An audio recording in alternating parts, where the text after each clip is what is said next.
Good morning everyone! Welcome to our daily devotion, day 23.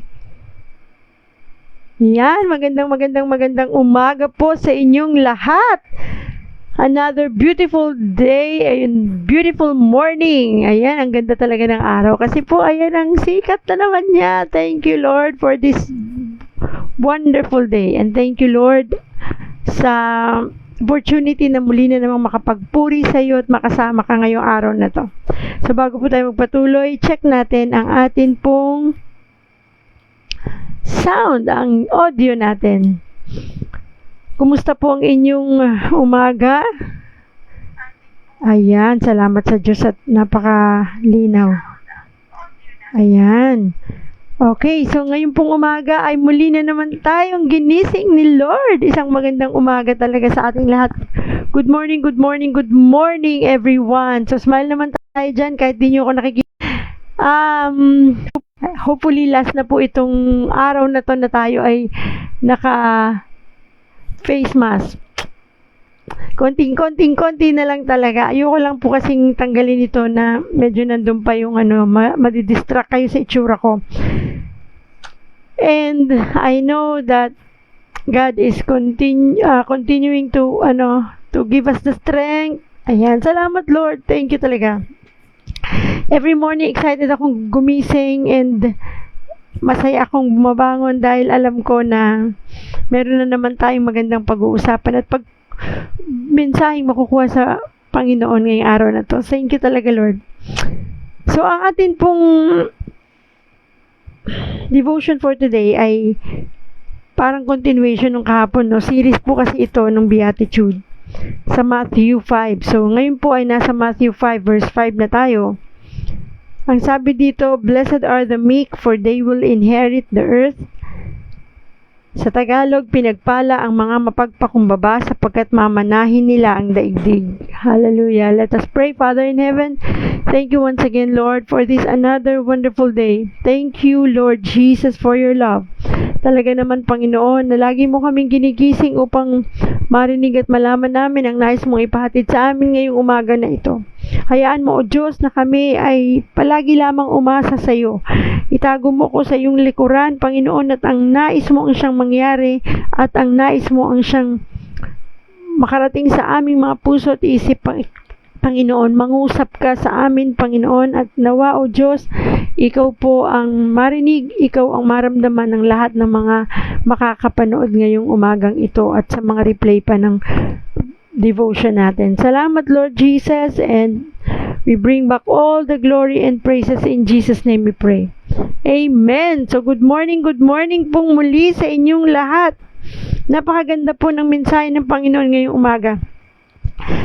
Diba, pangatlo na po ito sa ating pong Beatitude na pinag-uusapan kasi nung una, blessed are the poor in spirit. Kahapon, blessed,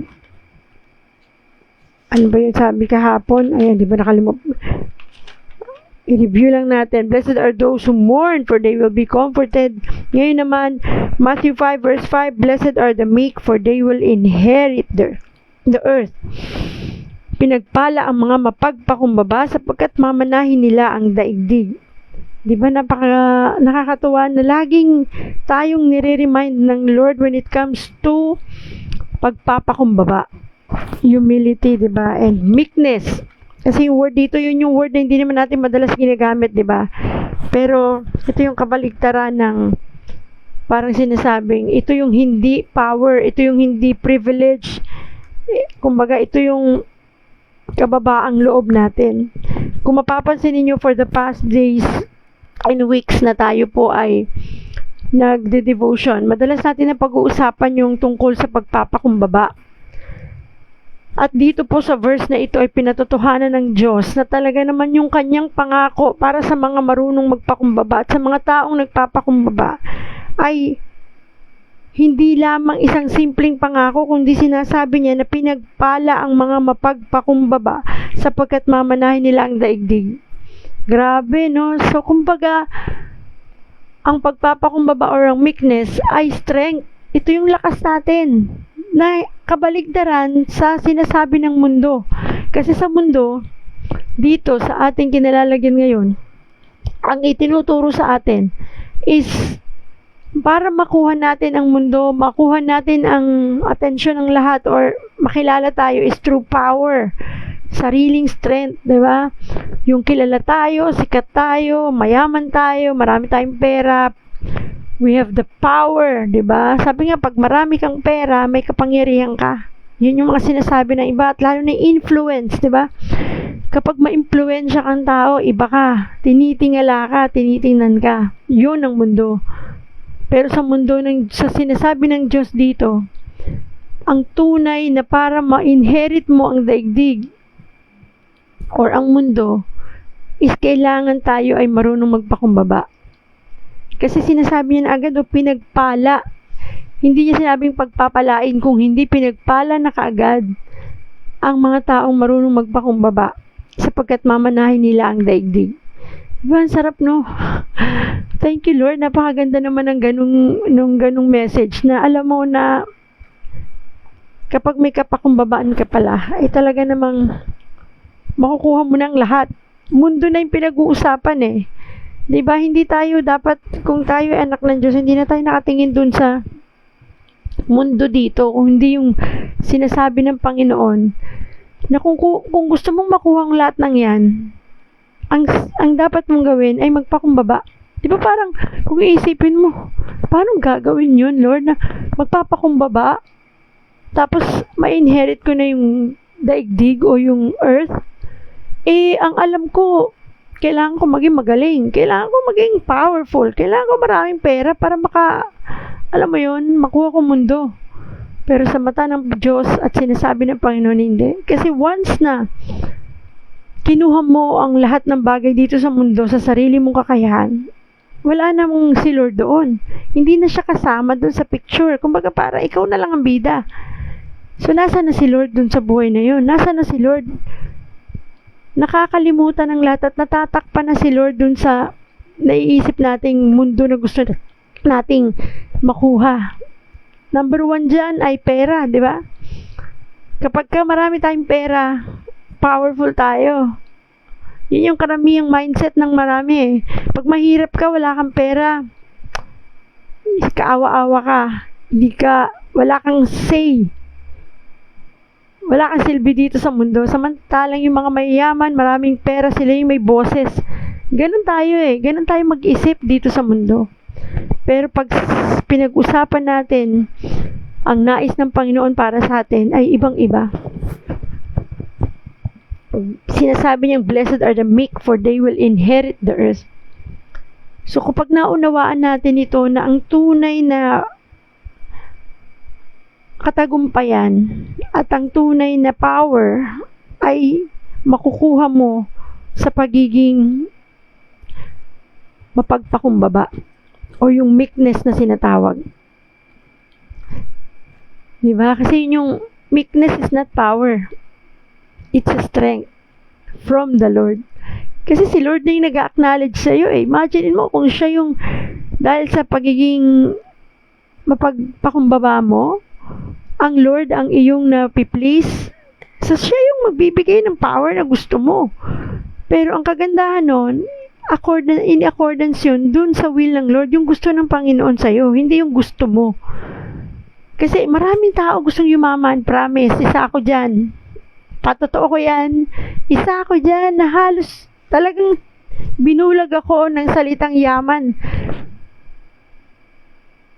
Napakahabang panahon na binulag ako niya na gusto kong yumaman, gusto kong magkapera, at binulag pa ako talaga ng mundo na sinasabi na even Bible gusto ng kasulat na gusto ng Diyos na tayo maging mayaman. Yes, totoo naman yun. Kaya lang yung pagyaman na yun ay hindi para sa lahat. Kasi kung yun ang magiging dahilan para ikaw ay mapalayo sa Panginoon, ay hindi ipahihintulot yan ng Diyos, lalo na kung nakakilala ka na sa Diyos. Kasi ayaw ng Diyos na mapahamak ka. Ang nais ng Panginoon ay maunawaan natin kung ano talaga yung yaman na sinasabi natin na yan. Diba? Kasi nawawala talaga yung pagpapakumbaba kapag ka nandun ka sa puntong gustong-gusto mong makuha tong power na to. Gusto kong maging powerful na ako yung tinitingnan ng tao, ako yung sinusunod nila, isang salita ko lang sunod sila kasi may pera ako. nabulag pa ako sa pag-iisip na makakatulong lang ako sa maraming tao kapag marami kong pera. Sabi ko nga, lagi ko sinasabi sa sarili ko nun, Lord, wala nga akong pera, tumutulong ako eh. How much more kung marami akong pera? Pero hindi ko nakita na hindi ganun ang paraan ng Panginoon. Kasi sa sobrang kagustuhan ko na makamit yung pangarap ko na maging mayaman, marami akong nasagasaan, marami akong nakalimutan, at marami akong bagay na ginagawa na nagko-compromise na ako. At siguradong nangyari yung ang taas na ng pride ko.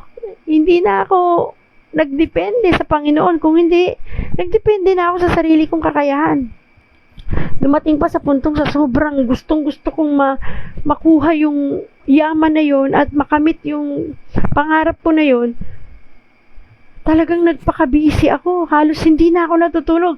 Yung term na ginawa ko ng gabi, ay ginawa ko ng umaga ang gabi, wala nang tulugan. Alam mo yon, yung halos tanghali ka nang gigising kasi nga umuwi ka madaling araw na para lamang matupad yung pangarap mo, at dumating pa sa puntong wala na akong prayer time. Dumating sa puntong wala na akong time para mag-church. And even my ministry, binitawan ko para lang matupad yung pangarap ko na yun. Na kasi naman yung opportunity, ang daming lumalapit na hindi ko alam na yung palang mga opportunities na yun ay ginagamit ng kaaway para mas lalo akong mabulag sa mga pangarap ko na nakasentro lamang pala sa sarili kong kagustuhan. Na hindi ko na talaga nakita si Lord. Yung presence ng Lord, di ko na nararamdaman. Yung parang ako na lang lahat. Wala na yung pagpapakumbaba na, Lord, hindi ko to kaya. Alam nyo, kahit minsan, hindi ko na talaga kaya. Feeling ko, bibigay na yung katawan ko dahil sa pagod. Minsan, wala kang tulog. Pero sige lang. Kasi, doon ka nakakapit sa pangarap mo. Hindi ka nakakapit sa Panginoon. Na nakalimutan ko talaga na siya nga pala yung may alam ng buhay ko. Alam niya yung patutunguhan ko. Alam niya yung future ko, alam niya yung kinabukasan ko. Tapos ako ito na masyadong nabulag sa pangarap ko at sa power na gusto kong makuha. Nasabi ko, kapag mayroon ako nito, Lord, magiging masaya ako, magiging masaya family ko. At matutupad ko na yung gusto kong mga gawin. So, kinain na pala ako ng mundo na nakalimutan ko na hindi ako may hawak ng buhay ko. Na ang Diyos ang may alam ng kinabukasan ko. Nakalimutan ko na magpakumbaba at aminin na wala akong magagawa apart from the Lord. Kaya talagang dumating sa puntong sumadsad ako. Ibinagsak din ako ng Diyos. Although natupad naman yung ilan sa mga gusto kong mangyari. Nakuha ko yung gusto kong kita. Nakuha kong magkaroon ng maayos na tahanan. Nakuha kong ang sasakyan. Nakuha kong maging kilala kahit papano. Pero para saan ang lahat ng yun na hindi ka naman totoong masaya? At dumating sa punto talaga na sinabi ng Diyos, sige, mahal kita eh. Papahintulot ko mangyari sa'yo ang gusto mo. Pero hindi niya ako sinagad doon na makuha ko talaga yung pick. Kasi baka lalo akong mawala sa direksyon patungo sa Diyos. So, inalis ng Diyos sa akin lahat yun. Pero sa unang pagkakataon, hindi ko pa rin nakita mensahe ng Diyos kung ba't ito nawala sa akin. Bagkus naglalo pa akong nagpursige na gawin yung tingin kong tama. Hindi pa rin ako sumunod sa nais ng Diyos para sa akin. Kaya naman, patuloy ulit ako. Balik ako ulit sa dati kong gusto, pangarap ko, sinusulat ko pa yan sa dingding.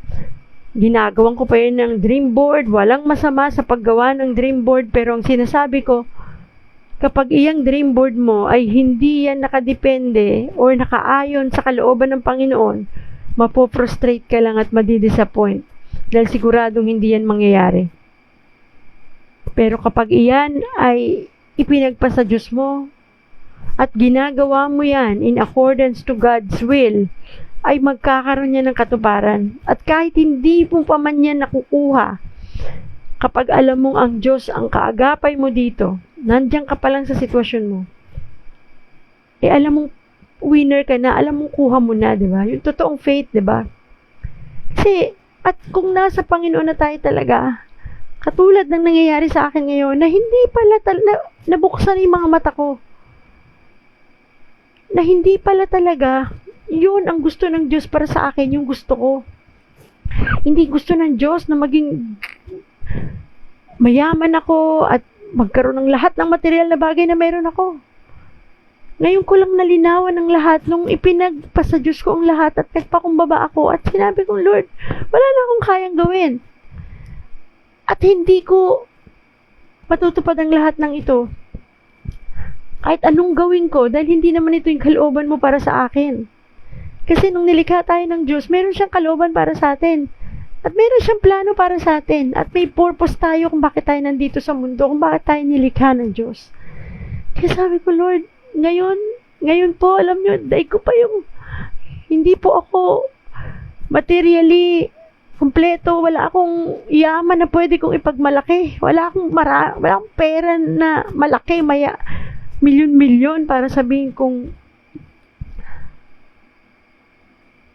natupad na yung mga pangarap ko. Pero, yung contentment, yung saya na meron ako ngayon, hindi ko alam kung saan ang gagaling, pero alam kong gagaling kay Lord, pero ibig ko sabihin, hindi ko masukat yung saya. Na iba pala talaga kapag ka nagpakumbaba ka at sinabi mong, Panginoon, wala akong magagawa apart from you. Please, ayusin mo yung buhay ko. Pinaayos ko ang buhay ko sa Panginoon at hinayaan ko makakilos siya. Hindi po madali kasi kailangan kong bitawan ng maraming bagay. Even my dreams. Yung pangarap ko na hindi pala nakaayon sa kalooban ng Diyos ay totally binitawan ko na. But sabi nga dito, we are not perfect. Even, ang kailangan lang ay magpakumbaba tayo. Even si God, di ba, si Jesus Christ? Nung nagkatawang tao siya, at nandito siya sa lupa at nakihalubilo sa atin, pwede naman niyang hindi ituloy yung pagpapako sa krus eh. At pwede niyang isang salita lang, maglaho lahat ng mga nag-aalipusta sa kanya at lahat ng mga pwedeng na manakit sa kanya. Pero hindi niya ginawa yun kasi sumunod siya sa nais ng Diyos na gawin niya dito sa lupa. Na siya ay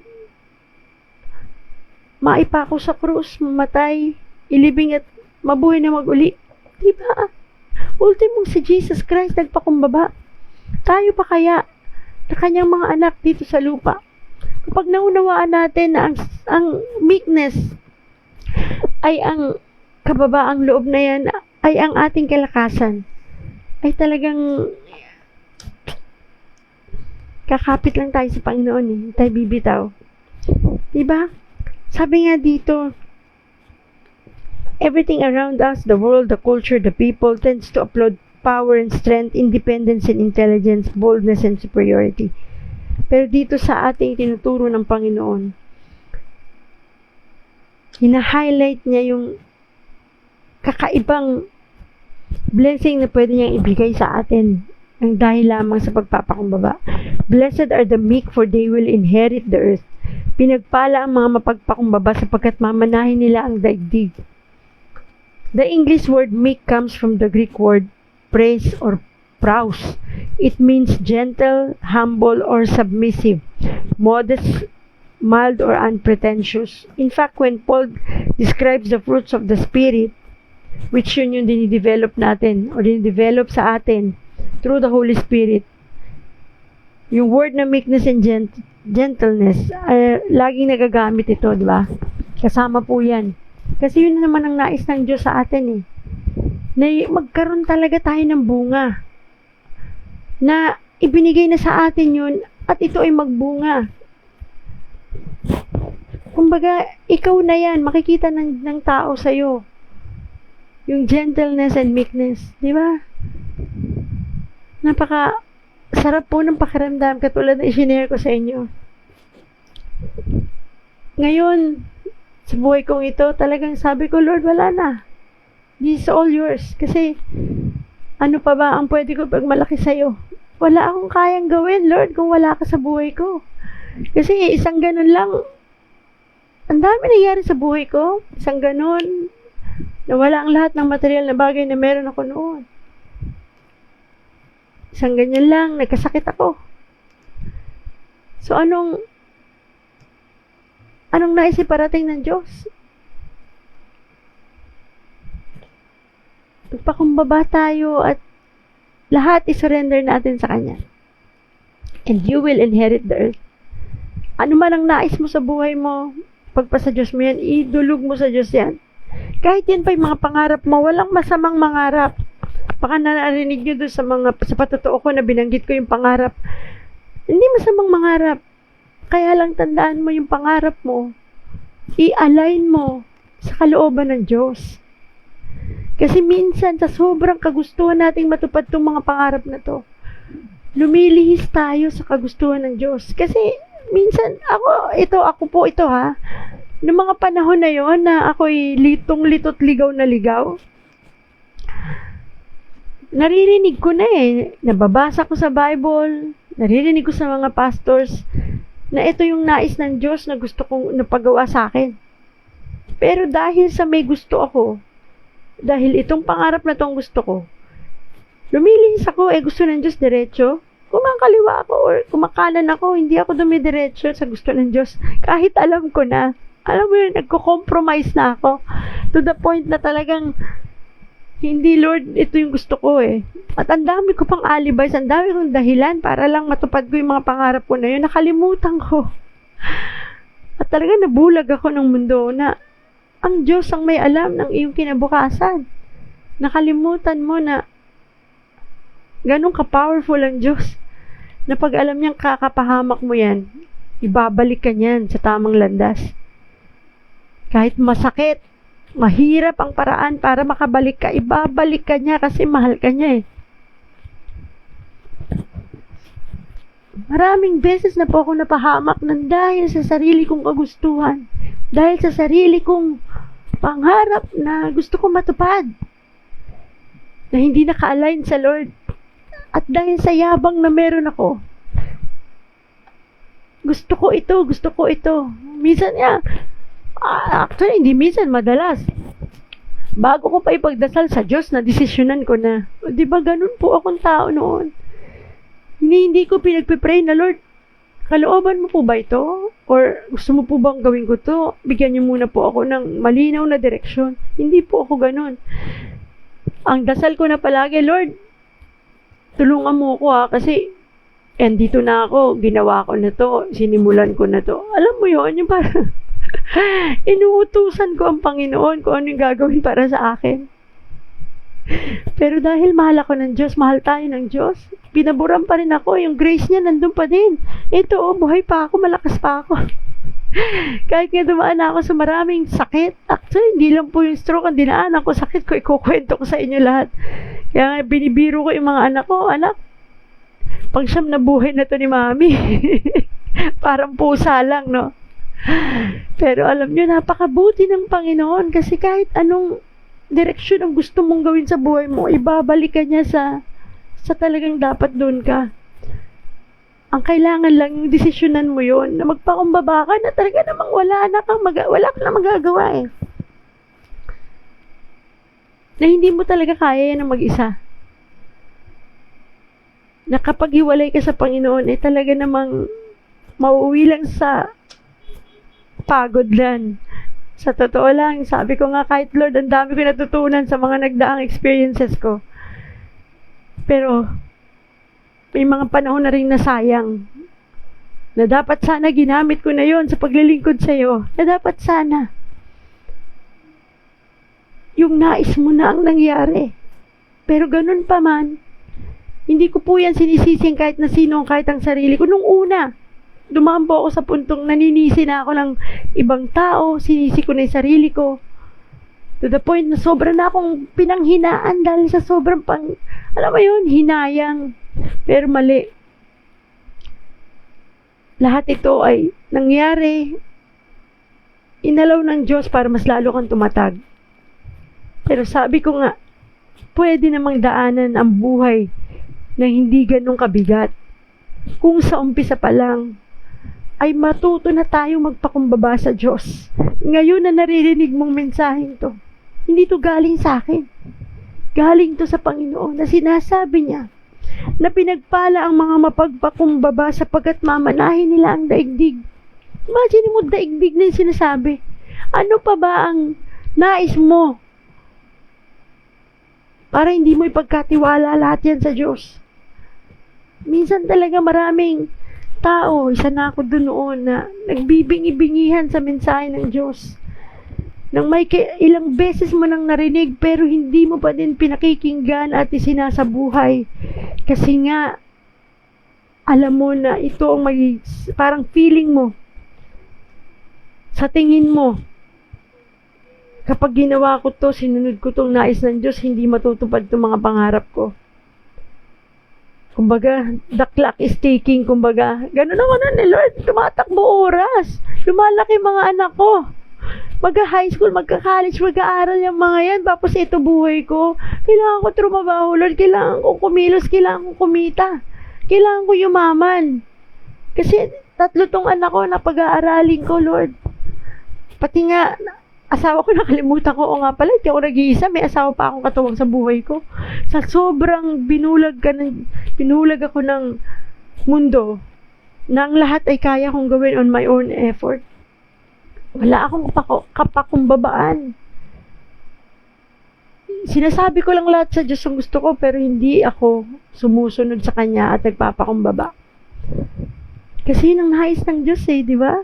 Nasamantala, ngayon yan, naisip ko sa Lord, kung noon, ginawa ko na ito, na sumunod na talaga ako ng buong buo, nang walang dahi-dahilan, walang kasi, walang tanong-tanong.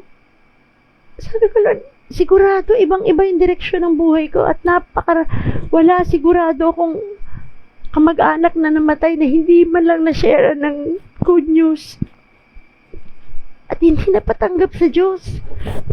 Baka, Lord, kung nagpakalalim ako sa iyo, Panginoon, sumunod sa iyo, wala akong kaibigan namatay na hindi nakakilala sa iyo. Sinishare ko to sa inyo. Hindi ako walang hinanakit or kahit ano. Sinasabi ko lang, kung ikaw ay tinatawag na ng Diyos, ngayon pa lang sa edad mong yan, huwag ka nang magpatumpik-tumpik. Sumunod ka kaagad nang walang tanong-tanong. Kasi kapag sinunod mo ang Diyos, at nagkaroon ka ng kumbabaan sa pagsunod sa Kanya, wala ka nang hahanapin pa, ibibigay niya ang lahat. Kinakalagay nga, pinagpala na agad. Hindi pa nga, kumbaga sumunod ka pa lang, pinagpala ka na. Pinagpala ang magpapakumbaba sapagkat mamanahin nila ang daigdig. Ano ang hindi kayang ibigay ng Diyos para matakot tayo? May mga panahon ba nga ako noon na sabi ko, Lord, paano ang pamilya ko? Kasi ang nais ng Panginoon, talikuran ko lahat ng ginagawa ko at sumunod sa Kanya. Sabi ko, Lord, natanong ko pa talaga siya. Sabi ko, Lord, paano gagawin ko? Paano kami kakain araw-araw? Alam mo, matanong ko pa ang Diyos ng ganun. Alam mo, sabi pa ng Panginoon, bakit ayaw mo bang magtrabaho sa ubasan ko? At ako ang maging boss mo? Dahil nga bulag po ako at di ko nakikita ang kapangyarihan ng Diyos. Kaya po sa lahat ng nanonood ngayon, napaka-importante. Kilalanin natin ang Diyos nang mas malalim sa kung ano yung pagkakilala natin sa Kanya. Nang sa ganun ay panghawakan natin yun. Kung sino siya talaga at anong kaya niyang gawin sa buhay natin. Kasi pag hindi natin siya ganun kakilala, iisipin lang natin na para lang natin siyang ka-level na andyan lang ang Diyos. Dadasalan ko lang. Yung alam mo, ang babaw-babaw. Magpakalunod tayo sa pagbabasa ng salita ng Diyos. Hindi man natin to mabasa cover to cover kaagad, pero unti-unti. Lagi kong sinasabi yan. Lagi tayong mag-attend ng worship service. Lagi tayong makinig ng mga preaching ng mga pastors natin. Lalim tayo sa Panginoon. Kasi doon natin magagawang magpakumbaba kapag kilala mo siya. Kasi, di ba, pag feeling mo, pantay mo lang si Lord, o minsan nga, mas magaling ka pa sa Lord, hindi ka talaga makikinig sa Kanya, promise. Ako po, ganun noon. Hindi ko pinakinggan ang Panginoon ng maraming beses kung bakit dinaanan ko ang buhay in a hard way. Na pwede naman pala daanan ang buhay ng magaang lang. Ito, gusto kong linawin yun hindi magaan na wala ka ng magiging problema. Madadaanan mo yung mga problema, pero alam mo yun, hindi ganun kabigat.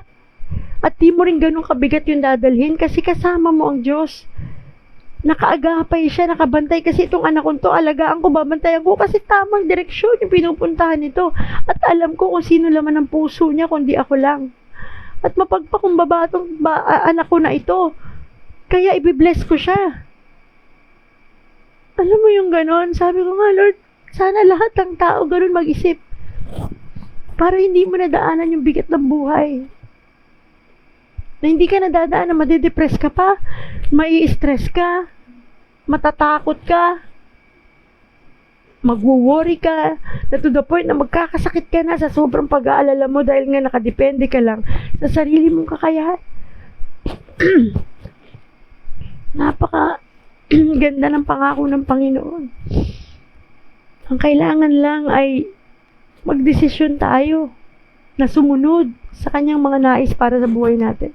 Kasi ang Diyos hindi po siya kaya nga niya tayo binigyan ng free will, di ba? Kaya nga ako muntik-muntik ka ng maraming beses ang napahamak sa buhay ng dahil lamang sa sarili kong desisyon na hindi ko kinonsulta ang Diyos at hindi ako umalain sa will ng Lord. Inalaw ng Lord? Yes, kasi mahal niya tayo. May free will ka eh. Hindi niya tayo ganun kapakikialaman sa magiging desisyon mo. Pero ang mabuti doon at napaka-buti ng Diyos at mahal niya tayo, kahit ano pa man yung naging desisyon natin, andyan pa rin siya nakagabay, hinihintay ka lang. Pinili na tayo eh. Kumbaga, anak niya tayo. Kaya lang tayo yung minsan bingi, bulag. Diba? Pipit bingi, hindi po tayo mute ha. Baga kasi madaldal tayo. Mga tuwiran tayo, magaling eh. Pero bingi tayo at bulag sa katotohanan ng Panginoon, ng Kanyang kapangyarihan. Napakaganda ng pangako niya, oh. Pinagpala ang mga mapagpakumbaba sapagkat mamanahin nila ang daigdig. Sabi ko nga, Lord, kung noon ito'y naunawaan ko, madalas ko na ito nabasa, Beatitude. Inabisado ko pa yan noon eh. Pero hindi yan tumimo sa puso ko. Kaya yung yabang ko noon, sobra. Kahit nga sa asawa ko niya, marunong magpakumbaba eh. Kahit sa mga anak ko, kahit sino, mayabang ako. Pero mabuti ang Diyos kasi hindi niya ako pinabayaan. Binigyan niya pa rin ako ng pagkakataon na muling marinig yung gusto niya ipagawa sa akin. Sabi ko, Lord, this time hindi na pwedeng magbingi-bingihan akong mali. Hindi na pwedeng magbulag-bulagan ako. Kailangan ko nang sumunod. Kahit iwanan kong pangarap ko, gusto ko, kalimutan ko ang lahat. Dahil yun ang gusto mo. Susunod ako. Magpapakumbaba ako. Minsan huwag na nating hintayin na kasi may edad na tayo. Saka pa lang natin ibibigay yung ating lakas sa Panginoon. Paano kung nagkaedad ka, hindi ka na makagalaw? Hindi ka na makapunta sa church? Paano ka pa maglilingkod? Sana ngayon pa lang na nandun yung kalakasan mo, magpakumbaba ka ng lumapit at sumunod sa kagustuhan ng Diyos sa buhay mo. Huwag mo nang sayangin yung oras at araw na natitira sa atin kasi wala namang nakakaalam kung hanggang kailan lang tayo dito sa mundo para sayangin pa natin yan sa mga pagkakataong hindi naman natin mapapakinabangan talaga. At lalong hindi naman pala yan ang kalooban ng Diyos para sa atin. Kausapin natin ang Panginoon at itanong natin na, Lord, anong nais mong gawin ko? Sabihin mo at susunod ako ng may kababaang loob. Huwag na tayong magdahilan. Huwag na nating isipin kung kahit ano pa man na pwede nating isipin para lang hindi tayo sumunod. Kasi sabi ko nga ngayon, Lord, bakit ako hindi susunod sa pinakamakapangyarihang Diyos na kayang gawin ang lahat sa buhay ko? Na kaya akong iligtas sa kahit na anong kapahamakan, na kaya akong tulungan sa lahat ng pangangailangan ko at i-provide ang lahat ng kailangan ko. Kailangan ng pamilya ko, kailangan ng lahat ng mahal ko sa buhay. Minsan nakikita natin, ito lang si Lord eh. Nililimitahan natin ang Panginoon kung ba't di ka makapagpakumbaba. Hindi natin nakikita ang kanyang kapangyarihan. Nasakop niyang lahat. Ano pa ba ang ipagdadalawang isip mo para hindi mo isuko ang lahat-lahat sa Panginoon at magpakumbaban sumunod sa Kanya? Minsan, ano ba Lord, ang paano mong pagsunod? Napakarami. At ikaw mismo ang kakausapin or kinakausap ka na ng Diyos sa nais niyang ipagawa sa iyo.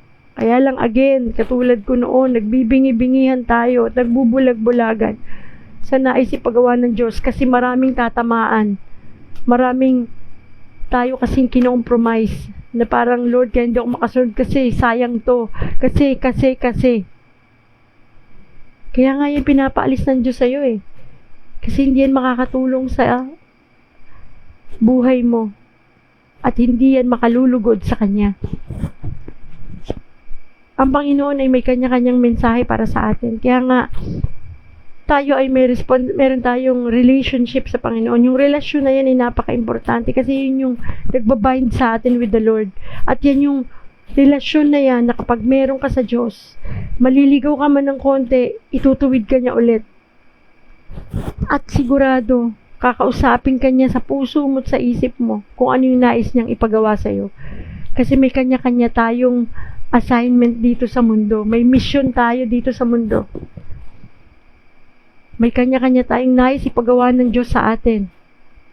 Pero isa lang ang mission na yan, ang maipakilala ang Diyos sa maraming tao. Ma-share yan sa mga tao sa paligid natin, lalo't higit sa mga mahal natin sa buhay. Na kung hindi tayo magpapakumbaba sa sitwasyong nandiyan ka ngayon, at magpapatuloy ka sa yabang na meron ka, at magpapatuloy ka sa mga pangarap mo na hindi naka-align sa Panginoon, sa pagpapayaman na nais mo, na binubulag tayo ng mundo at binubulag tayo ng kaaway, na magiging masaya ka lang dahil sa kapag mayaman ka at makakatulong ka lang sa iba kapag mayaman ka. Hindi po totoo yan. Maraming paraan upang ikaw ay makatulong sa iba. Dahil sa kahangad mo ng yaman na yan, mas lalo kang lumulubog at lalo kang napapahiwalay sa Panginoon ng akala mo ay hindi. Pero unti-unti ka na palang napapahiwalay sa Diyos. Na parang ginagawa mo na lang na panakipbutas yung pag-attend mo sa church, yung pag-worship mo, yung pag-ministry mo, para lang matakpan yung pangarap na gusto mo naman talaga ay yumaman nang hindi naka-align sa Panginoon. Ang laman nito at laman nito, pagyaman, mundo, hindi ang Panginoon. Hindi po ako perpekto. Pero nais kong isuko ang lahat ng kahinaan ko sa Panginoon upang siyang maging lakas ko. Sana po makatulong yung mensaheng ito sa lahat. Buhay po ang Diyos natin at makapangyarihan siya. Kaya niyang gawin ang lahat. Kaya niyang tuparin ang pangarap mo basta naka-align to sa kanyang kalooban. Sundin lang natin siya. Surrender natin even our dreams. Sabi nga dito, God is continually developing these beatitude traits inside of His followers. He's refining, sanctifying, and transforming us to be more and more like Him. Kasi yung nais ng Diyos, maging katulad niya tayo eh. Kaya nga inaayos yung karakter natin at isa itong pagpapakumbaba sa karakter na nais ng Diyos na baguhin natin, ayusin natin sa buhay natin.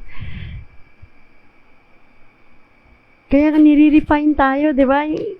Minomold tayo sa nais ng Diyos. Kaya minsan kahit napakasakit.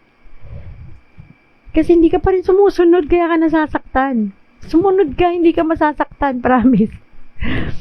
Kaya minsan, Lord, ano ba to? Dumaan na naman ako. Kasi nga, kinakausap ka na ng Panginoon kung bakit ka palaging dumadaan sa pagsubok na yan. Na parang matatanong mo, bakit paulit-ulit na lang, Lord? Ito na yung nangyari noon, nangyayari na naman is because hindi ka pa rin nakikinig. At hindi ka pa rin sumusunod sa nais ng Panginoon. Hindi niya yung ginagawa para masaktan ka physically or whatever. Kung hindi, makita mo nawa kung sino ang tunay na Diyos sa buhay mo. Napaka-importante po niyan. Sanctifying. Sinet apart na tayo ng Lord. Inihiwalay na tayo nung sinasanctify tayo, pinupurify tayo ng Lord. Ibig sabihin, set apart, inihiwalay na tayo ng Diyos sa iba. Lalo na nung tumanggap ka na sa Panginoon, nakakilala ka na sa Panginoon, sinet apart na tayo. Ito akin to, anak ko to, tupa ko to. Hiniwalay na tayo sa karamihan, kaya huwag ka nang bumalik doon. Kaya sabi ng Diyos, di ba? Sinuko mo na lahat sa akin nung tinanggap mo ko, mga problema mo, kasalanan mo, inamin mo ikaw yung nagkasala. Kaya ito, anak, sinet apart na kita. Hinihiwalay na kita sa mundo para hindi ka na mapahamak. Kaya lang ang kulit natin eh. Bumabalik pa rin. Alam mo yung parang ang batang kumakawala, iyakap ka na nga. Ang kulit mo. Parang ako lang noon. Alam mo yung batang nagtatantrum sa bitawan mo. O, alam mo yung ganon. Secured ka na eh. Hawak ka na nung Diyos eh. O, yakap ka na nga eh. Anak, dito ka lang. Sinet apart na kita. Akin ka na eh. Dahil sa kakulitan natin, dahil sa kagustuhan natin, dahil nandito pa tayo sa mundo at nabubulag tayo ng mundo. Sige, gusto mo eh. Eh, mahal ka ng Diyos. Pakakawalan ka niyan. Pero lagi niyang sinasabi, kahit pinakawalan ka, dito lang ako sa tabi mo. Hindi kita iiwan. Kasi ayoko pa rin mapahamak ka. Di ba ganun niya tayo kamahal? At tinitransform niya tayo, kaya nga nagbago ka eh. Bilang dating ikaw ay masama, dating ikaw ay sugarol, dating ikaw ay lasinggero, dating ikaw ay magnanakaw, dating ikaw ay pumapatay ng tao. Nung bumalik ka sa Panginoon at sinuko mo ang lahat, di ba na-transform ka? Nagbagong buhay ka? Kaya lang, bakit palaging gusto natin bumabalik sa dati? Kasi pumapasok na naman kasi doon yung pride. Nakakalimutan na naman yung kababaang loob na oo nga pala, ni-redeem na ako ng Lord. Niligtas na ako ng Diyos. Kaya dapat sa Kanya na ako magtiwala. Siya nga yung nagbigay ng kapayapaan sa akin nung time na ako'y lugmok na lugmok eh. Siya nga yung nag-ahon sa akin nung time na ako'y hirap na hirap sa buhay ko eh. Siya nga yung tumulong sa akin nung ako'y nangangailangan ng tulong eh. Tapos ngayon na medyo binigay na ng Diyos yung magandang buhay na inaasam mo at nandiyan ka na ngayon. Nakalimutan mo yung Diyos. Nakalimutan mo na namang magpakumbaba. Pero maganda doon, pwedeng bumalik anytime sa Panginoon. Pwedeng magdasal, pwedeng lumapit ulit. At pwede uling humingi ng tawad. Pero sana, sa muli mong pagbalik sa Panginoon, huwag ka nang bumitaw. Kung niyakap ka na, kapit ka na rin, yakap ka na mahigpit, huwag ka nang bumitaw. Kasi yung kinakapitan mo, pinakamakapangyarihan sa lahat eh. Siyang may alam ng kinabukasan mo. Lagi ko sinasabi yan. Kasi walang may alam ng kinabukasan natin. Only God knows. At siya lang ang pwedeng magbigay sa atin ng tamang direksyon sa buhay natin. Magtiwala lang tayo at magpakumbaba. Grabe si Lord. Napakaganda ng mensahe mo, Panginoon. Thank you, Jesus. Thank you, Lord. Napakabuti ng Panginoon. Nawa po ay na-bless kayo sa atin pong devotion for today. Thank you sa mensahe mo, Panginoon. Salamat sa pag-ibig mo. Let us pray, Father in heaven. Thank you once again, Lord, for your love, for your mercy, for your goodness. Thank you, Lord, for your forgiveness. Salamat, Panginoon, sa pagpapatawad mo sa aming mga kasalanan, Panginoon, na sa kabila ng lahat na kami ay bumabalik pa rin, Lord, sa aming kayabangan, ay patuloy mo pa rin kaming pinapatawad na sa tuwing kami lalapit sa iyo at magpapakumbaba. Panginoon, tulungan mo kami, puspusin mo kami ng iyong banal na Espiritu, Panginoon. Fill us with your Holy Spirit, Lord. Nang sa ganun, Panginoon, ay ma-practice namin at magawa namin ang pagpapakumbabang ito sa iyo. At yung totoong pagpapakumbaba, Lord, na kami susunod na sa iyong kalooban, na hindi na kami magre-resist, Lord. Nang nais lamang namin ay makasunod sa nais mo para sa amin, Lord. Nang sa ganun ay tama na ang direksyon namin at hindi na kami maligaw. Minsan na kaming naligaw, Lord. At huwag mo ipahintulot na muli itong mangyari sa amin. Panginoong Isus, nais namin isuko ang lahat sa iyo, Lord. Ang lahat ng aming takot, pangamba, yabang na meron sa puso namin at isip. Yung galing namin, Panginoon, sinusuko namin to sa iyo, Lord, na wala talaga kaming magagawa apart from you, Lord God. Sinusuko ko, Panginoon, ang lahat ng mga kahinaang meron ako. Nawa ikaw ang siyang maging kalakasan naming lahat. Sinusuko namin, Panginoon, ang lahat ng mga problemang pinagdaraanan namin ngayon, O Diyos. At may pakumbabaang humihingi kami ng tawad sa lahat ng aming mga pagkakasala sa iyo, sa aming kapwa at sa aming sarili. Patawarin mo po kami, Panginoon. Maraming salamat po sa pag-ibig mo, O Diyos. Salamat po sa pagliligtas mo sa aming mga buhay, sa aming pong kaluluwa. Salamat, Lord, sa iyong patuloy na pagmamahal. Thank you for your unconditional love, Father God. Thank you for your grace. Thank you for your mercy. Thank you for your goodness, for your gentleness and kindness, Lord. We love you, Father God, and we bring back all the glory and praises in Jesus' name we pray. Amen and amen. Maraming salamat po. Ayan, ako maraming salamat. Meron po palang mga nag-comment. Hallelujah. Thank you po, Ma'am Gina. Gina Dorig, Ma'am Melinda, thank you for watching. Hello, Irish Gay. Good morning, Ate Mavs. Good morning. Sabi po, tama po. Sabi ni Ma'am Gina, tama po, mas mahirap sa way ng nais ng Lord sa buhay natin. Apart from God, we can do nothing. John 15:5. Thank you for that message. Ate Shirley, hello. Good morning sa iyo. Kumusta po? Kumusta? Maraming salamat. And sana po, kung na-bless po kayo ng ating devotion from this morning, please like and share po itong video na to at pa-share po sa lahat ng mga kakilala at kaibigan sa timeline ninyo para po maraming makapanood at ma-bless na tulad din ninyo. I-follow po ninyo ang ating God Loves You Movement Facebook page at join na kayo sa God Loves You Movement Facebook group para po sa plano ng Panginoon na magkaroon tayo ng Bible study dyan pagdating ng tamang panahon. And also, makibahagi po nawa kayo sa atin pong proyekto, sa project po ni Lord na One Family, One Bible Project. Kung kayo po ay may extra Bible or nais ninyong mag-donate ng Bible, you can message us para po maipadala yan. At by December po, ipamimigay natin yan dahil magkakaroon po tayo ng gift giving this coming December. Sa awa at tulong ng Panginoon ay magkaroon po tayo, makalikom tayo ng funds para po sa ipamimigay natin sa mga bata at pamilya this coming December. At pwede rin kayo mag-send ng stars para po bilang tulong at pakikibahagi sa proyekto pong ito. So again, nasa YouTube na rin po ang mga devotion natin na ito. Kung nais niyo pong doon naman manood, kung hindi po kayo nakakapag-attend ng live, gusto niyo sa YouTube, nandun din po itong ating devotion sa God Loves You Movement YouTube channel po. I-subscribe nyo po yun para ma-notify din kayo sa mga updates natin doon. So maraming salamat po sa Panginoon, sa buhay ninyo. Naway patuloy kayong pagpalain ng Diyos. Samahan nyo po kaming muli bukas ng 6:30 AM para po sa everyday nating devotion. So, napakabuti ng Panginoon. Day 23 na tayo. To God be the glory. Napakabuti ng Diyos. Thank you, Father God. Thank you sa inyong lahat. Maraming salamat sa buhay ninyo. And continue to be safe, ha? Lagi po mag-ingat at protection na nawa kayo ng Panginoon sa inyong araw-araw na buhay. Thank you. And God bless everyone. Lagi niyong tatandaan.